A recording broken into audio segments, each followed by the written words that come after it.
Welcome back everyone. तो इस video में हमें कंटिन्यू करने हैं आगे के हमारे PYQs। हमारा चैप्टर चल रहा है ये cell the basic unit of life. तो स्टार्ट करते हैं। Centromere is required for, centromere की आवश्यकता क्यों पड़ती है? सेंट्रोमेयर बेसिकली क्या होता है, जो हमारे दो क्रोमैटिड्स हैं, जो क्रोमोसोम है उनको साथ में रखने वाला, क्रोमोसोम के दो क्रोमैटिड्स को साथ में रखने वाला एक पॉइंट है सेंट्रोमेयर। जब मूवमेंट होता है क्रोमोसोम का तो जो स्पिंडल फाइबर्स हैं वो यहीं से क्रोमैटिड से जो अटैच होते हैं इसी के थ्रू अटैच होते हैं। तो बेसिकली सेंट्रोमेयर रिक्वायर्ड है movement of a chromosome towards the pole. जब एक तो उनको अटैच करके रखता है ऐसे, दिस इज आवर सेंट्रोमेयर। ये है हमारा क्रोमोसोम, ये इसका सेंट्रोमेयर इसके क्रोमैटिड्स को अटैच करके रखेगा।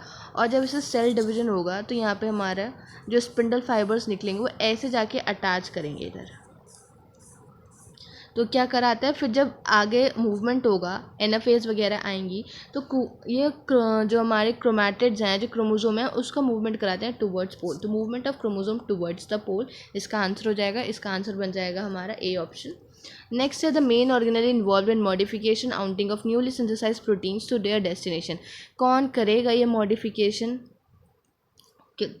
जो प्रोटीन्स वगैरह की है, और उनको उनके डेस्टिनेशन तक कौन पहुंचाएगा? तो जो प्रोटीन्स बनते हैं वो राइबोसोम्स में बनते हैं, फिर वो ER पे जाते हैं, ER की ल्यूमेन में मॉडिफाइड होते हैं। अब जो मॉडिफाइड प्रोटीन्स हैं वो मूव करते हैं उसके अपने ट्रांजिशनल एरिया में। तो जहाँ पे ER की बर्ड्स जो होती है ना, मेम्ब्रेनस सेक्स, वहाँ पे वो इन वेसिकल्स को फिर वो लेके जाती हैं गोल्जी अपरेटस तक। तो जो इनको पहुँचाना जो कौन करवाता है, वो एंडोप्लाज्मिक रेटिकुलम कराता है। फिर पैकेजिंग वगैरह कहाँ होती है, वो होती है हमारी गोल्जी अपरेटस में। The telomeres of the eukaryotic chromosome consist of short sequence of. अब जो टीलोमेयर हैं उसमें किस चीज़ के सीक्वेंसेस होते हैं? उसके अंदर ग्वानिन रिच रिपीट्स होते हैं। अब इसको तुम, ये ऐसी चीज़ है, एक ये डाटा टाइप हुआ तो तुम इसे याद ही रखना है कि टीलोमेयर जो होते हैं यूकैरियोटिक क्रोमोसोम के, वो किस चीज़ के शॉर्ट सीक्वेंस है, ग्वानिन रिच रिपीट्स हैं। अब बात करें फिर क्लोरोप्लास्ट में, क्लोरोफिल प्रेजेंट इन। अब कहाँ प्रेजेंट होगा क्लोरोप्लास्ट? क्लोरोफिल में बेसिकली थैलाकॉइड में होता है। Ribosomes are produce in, ribosomes कहाँ प्रोड्यूस होता है? न्यूक्लियोलस में, साइटोप्लाज्म में, माइटोकॉन्ड्रिया में, या गोल्जी बॉडी में? तो राइबोसोम्स प्रोड्यूस होते हैं हमारी न्यूक्लियोलस में। In a fluid mosaic model of plasma membrane, अब हम फ्लूइड मोजाइक मॉडल की बात करें प्लाज्मा मेम्ब्रेन की, तो क्या होती है? Upper layer is non polar and hydrophilic. Upper वाली, जो ऊपर वाली लेयर है वो नॉन पोलर और हाइड्रोफिलिक होती है, या जो अपर लेयर है वो पोलर और हाइड्रोफोबिक होती है। Phospholipid form a biomolecular layer in the middle part, या proteins form a middle layer. देखो ये तो गलती है, प्रोटीन्स तो मिडिल लेयर बनाते ही नहीं है। और हमने पढ़ा था जो हमारी प्लाज्मा मेम्ब्रेन है वो क्या होती है? फॉस्फोलिपिड्स होते हैं जो ऐसे बाय लेयर में अरेंज्ड होते हैं। तो जो पोलर हेड होता है, पोलर हेड का होता है बाहर की तरफ होता है, और वो कैसा होता है? हाइड्रोफिलिक होता है। तो इन्होंने ये तो सही लिखा कि हाइड्रोफिलिक है, अपर लेयर क्या है? हाइड्रोफिलिक है, लेकिन वो नॉन पोलर नहीं, पोलर हेड्स होता है। फिर उनका अपर लेयर पोलर है, सही बात है। फिर उनका हाइड्रोफोबिक नहीं, हाइड्रोफोबिक नहीं होती, वो हाइड्रोफिलिक होती हैं। जो अंदर की जो टेल होती है हमारी वो होती है नॉन पोलर एंड हाइड्रोफिलिक, और जो हेड होता है वो होता है हमारा हाइड्रोफिलिक एंड पोलर, और जो टेल होती है वो नॉन पोलर और हाइड्रोफोबिक होती है, और वो अंदर की तरफ होती है। तो अब जो फॉस्फोलिपिड है वो बायोमोलिकुलर लेयर बनाता है, ये सही बात है, फॉस्फोलिपिड बायोमोलिकुलर लेयर बनाता है मिडिल पार्ट में। फिर है protein form of middle layer, protein middle layer नहीं बनाते। तो कौन सी करेक्ट हो गई इसमें? That is phospholipid form of biomolecular layer in the middle part. Element necessary for middle lamella, अब मिडिल लेमेला किस चीज़ का होता है? कैल्शियम और पेक्टेट का बना होता है। तो कौन सा एलिमेंट उसके लिए ज़रूरी हो जाएगा? कैल्शियम उसके लिए ज़रूरी हो जाएगा। नेक्स्ट क्वेश्चन की तरफ चलते हैं। Microtubules are absent in, microtubules कहाँ पे एब्सेंट होंगे? माइक्रोट्यूब्यूल्स एब्सेंट होते हैं हमारे माइटोकॉन्ड्रिया में, क्योंकि यहाँ तो हमने देखा है सब में मिलते हैं, फ्लैजिला में, सेंट्रियोल में, स्पिंडल फाइबर्स में। तो एब्सेंट कहाँ होते हैं? हमारे माइटोकॉन्ड्रिया में। लाइजोसोम्स कंटेन्स, लाइजोसोम्स क्या कंटेन करते हैं? ये तो NCERT की लाइन है, अब तो इसमें हमें सोचना भी नहीं है, जहाँ दिखे सीधा आंसर, हाइड्रोलिटिक एंजाइम्स। क्या होते हैं उसके पास? हाइड्रोलिटिक एंजाइम्स होते हैं। Which of the following ribosome are engage in protein synthesis animal cell, अब प्रोटीन सिंथेसिस के लिए कौन सा राइबोसोम करवाएगा? राइबोसोम कराएगा जो न्यूक्लियर मेम्ब्रेन पे मिलेगा और ER पे, साइटोसोल पे नहीं, न्यूक्लियोलस एंड साइटोसोल नहीं, माइटोकॉन्ड्रिया में तो, और साइटोसोल तो गलत है। एक ही ऑप्शन करेक्ट है, इट इज राइबोसोम, जहाँ कहाँ मिलने वाला है? न्यूक्लियर मेम्ब्रेन पे और हमारा ER पे। फिर है function of telomere in the nucleus, sorry, जो टीलोमेर्स होते हैं उसका क्या फंक्शन होता है न्यूक्लियस में? बेसिकली इनका कुछ फंक्शन, मतलब ये फंक्शन होता है कि जो क्रोमोसोम के एंड्स होते हैं ना, ये जो क्रोमोसोम्स हैं, ताकि और ना खुल जाए, तो जो उसके एंड्स हैं उनको सील करना, उनको कौन सील करता है? वो टीलोमेर करता है। तो यही टीलोमेर का काम होता है न्यूक्लियस में। तो क्या हो जाएगा इसका answer? To seal the ends of the chromosome. Which cell organelle is concern with the glycosylation of proteins? अब बेसिकली पता होना चाहिए कि ग्लाइकोसाइलेशन क्या होता है। ग्लाइकोसाइलेशन होता है शुगर को लिंक कराना प्रोटीन के साथ, और वो काम कौन करवाता है? हमारा ईआर करवाता है। स्टार्ट होता है हमारे ईआर में, कंप्लीट होता है हमारा गोल्जी बॉडी में, गोल्जी कॉम्प्लेक्स में। तो concern with glycosylation of protein किसके साथ कंसर्न होगा? यहाँ पे एंडोप्लाज्मिक रेटिकुलम कंसर्न है with glycosylation of protein. Which of the following organelle has a single membrane? कौन सा ऑर्गेनली है सिंगल मेम्ब्रेन जगह? अब देखो यहाँ एलिमिनेशन मेथड यूज़ करेंगे, माइटोकॉन्ड्रिया नहीं होगा, न्यूक्लियस नहीं होगा, सेल वॉल नहीं होगा, तो ऑप्शन क्या बता? That is spherosome. तो स्फेरोसोम चल जाएगा सिंगल मेम्ब्रेन बाउंड में, इसका आंसर। फिर नेक्स्ट चलते हैं हम, हमारा नेक्स्ट क्वेश्चन है the protein are synthesize at. अब प्रोटीन कहाँ बनेगा? कहाँ बनेगा? साफ सी बात है भाई, पढ़ते पढ़ते हम थक गए हैं। कहाँ बनता है प्रोटीन? राइबोसोम्स में बनता है। Lysosomes are rich in, lysosome किस में रिच होता है? हाइड्रोलिटिक एंजाइम्स में। डेस्मोसोम्स, अब देखो डेस्मोसोम्स क्या होता है, हम पहले पढ़ते थे, अब तो नहीं पढ़ते हैं। डेस्मोसोम्स का बेसिकली क्या होता है? वो सेल अडहेरेंस में हेल्प करते हैं।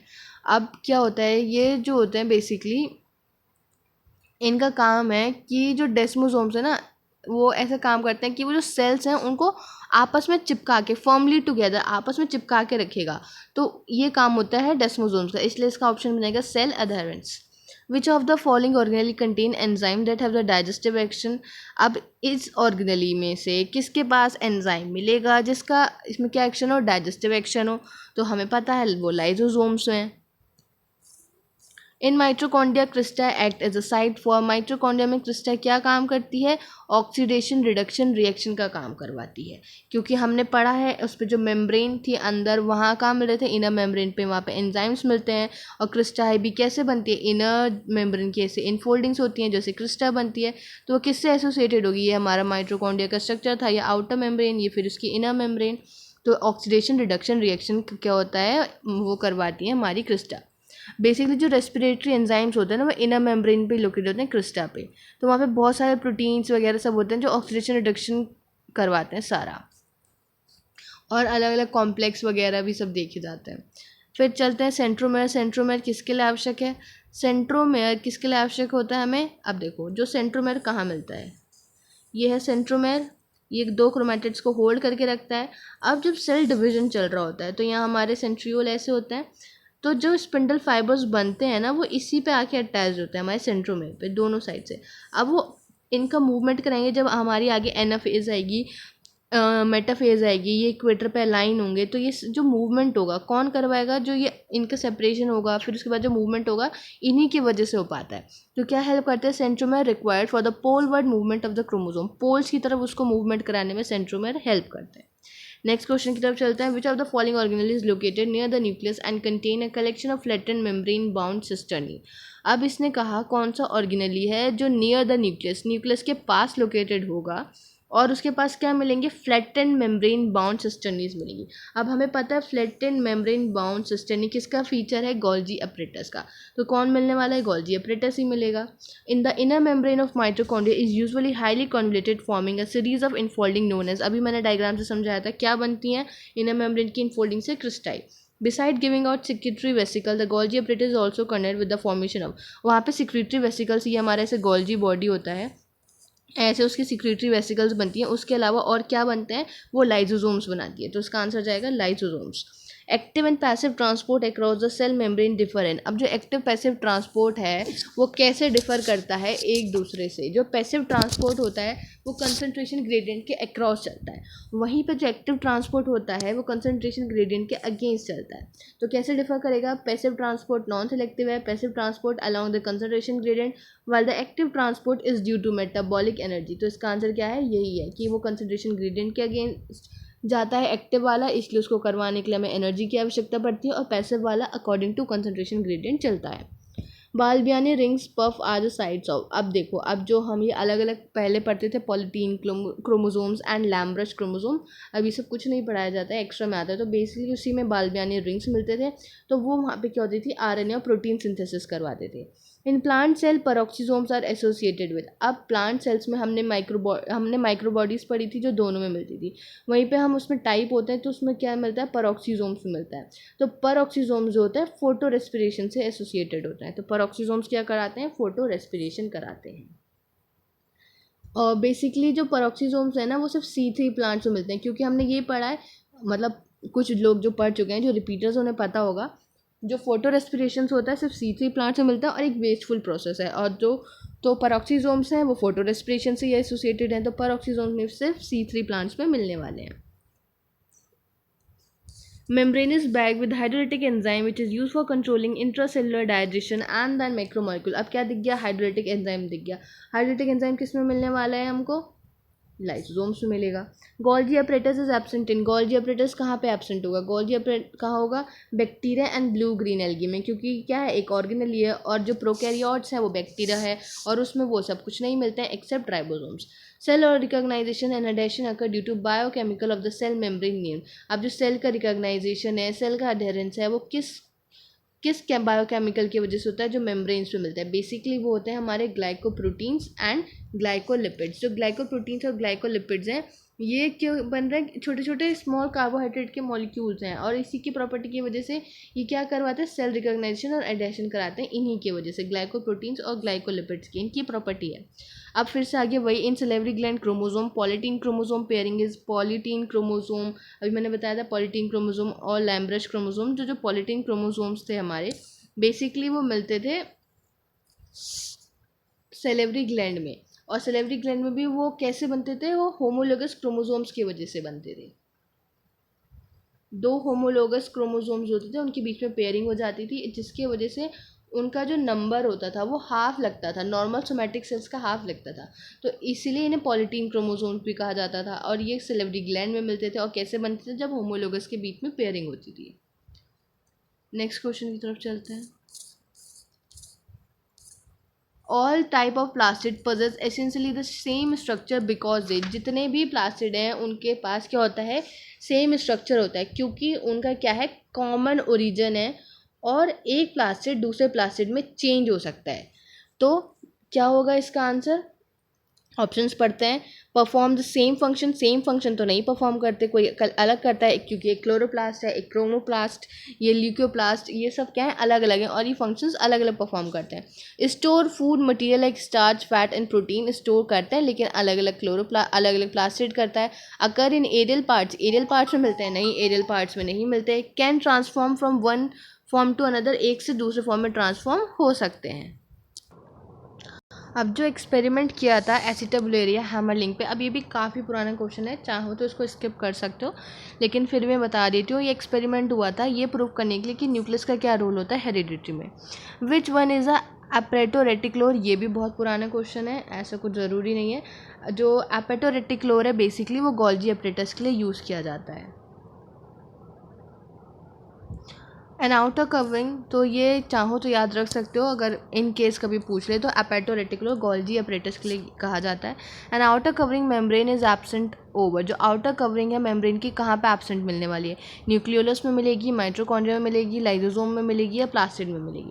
अब देखो outer covering of membrane, outer covering of membrane क्या है, बेसिकली कहाँ पे मिलेगी, तुम्हें वो न्यूक्लियस में एब्सेंट मिलेगी, वो भी न्यूक्लियोलस में, क्योंकि वो कैसा है, मेम्ब्रेन लेस है, हमने पढ़ा है। All the plastid have similar structure because they can, सारे प्लास्टिड जो हैं उनके सिमिलर स्ट्रक्चर्स हैं, क्यों, क्योंकि अभी ऊपर करता है वो एक दूसरे में ट्रांसफॉर्म हो सकते हैं। ऑक्सीजोम और F0 F1 पार्टिकल कहाँ मिलते हैं, बेसिकली जब हम रेस्पिरेशन वाला चैप्टर पढ़ेंगे तब पढ़ेंगे, वहाँ पे ये ATP सिंथेसिस में मिलते हैं। तो और ये कहाँ मिलता है, इनर माइटोकॉन्ड्रियल मेम्ब्रेन पे मिलते हैं। Ribosomes are the centre for, ribosome किस चीज़ के सेंटर है, राइबोसोम प्रोटीन सिंथेसिस के सेंटर है। Which is distributed is more widely in a cell में कौन सबसे ज़्यादा डिस्ट्रीब्यूटेड है, RNA जो होता है सबसे ज़्यादा डिस्ट्रीब्यूटेड है, न्यूक्लियोलस में है, साइटोप्लाज्म में, और सारे ऑर्गेनेली, 2 ऑर्गेनेलीज हैं जिसमें वो एक्स्ट्रा मिलता भी है। Addition of a new cell wall particle among the existing one, नई सेल वॉल का और ऐड होना एग्जिस्टिंग वन पे क्या कहलाता है, बेसिकली ये कहलाता है apoposition. Cell wall shows, cell wall क्या दिखाती हैं, सेल वॉल दिखाती हैं कंप्लीट परमिएबिलिटी, और सेल मेम्ब्रेन क्या होती है, semi permeable. Ribosomes were discovered by, ribosome किसने डिस्कवर्ड करे थे? हम राइबोसोम्स को पैलेट पार्टिकल्स भी कहते हैं, क्योंकि साइंटिस्ट पैलेट के नाम पे, उसके नाम पे ही इसको पैलेट पार्टिकल्स भी, उनके नाम पे इसको राइबोसोम्स को पैलेट पार्टिकल्स भी कहा जाता है। Fluid mosaic model of cell membrane was put forward by, किसने दिया था? सिंगर एंड निकोलसन ने दिया था। एनसीईआरटी की लाइन है। नेक्स्ट क्वेश्चन है हमारा, हैमलिंग एक्सपेरिमेंट फिर से आ गया, वो किसके लिए हुआ था? न्यूक्लियस के लिए हुआ था। The latest model of the plasma membrane कौन सा है? फ्लूइड मोजाइक मॉडल है। Nucleoprotein are synthesize in, nucleoproteins कहाँ सिंथेसाइज होते हैं?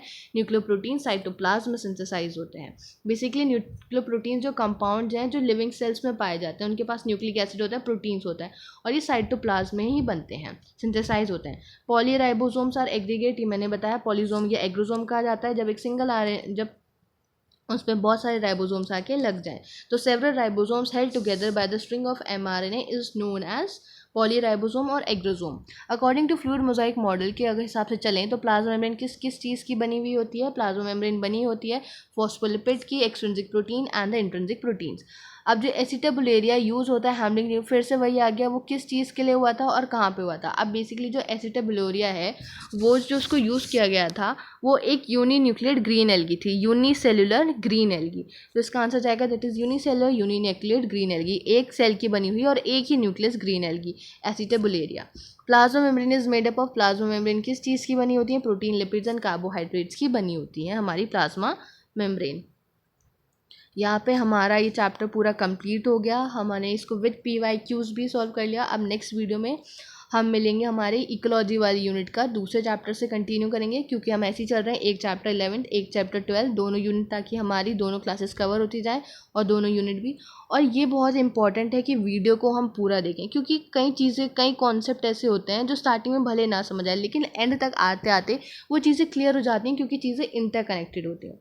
और जब तक वीडियो को पूरा नहीं देखोगे तो उसका कोई यूज़ नहीं है, क्योंकि पूरा देखने पे ही वो तुम्हें एक सेटिस्फेक्शन भी मिलेगा कि हाँ मैंने इस चीज़ को कंप्लीट कर लिया। भले अभी मुझे पूरा देखो, पहली बार पढ़ने में तो कोई चीज़ 100% बिल्कुल नहीं आती, पहली बार में तुम्हें आएगी 25%, फिर 50, फिर 75, फिर 80, ऐसे जाके चीज़ें आती हैं।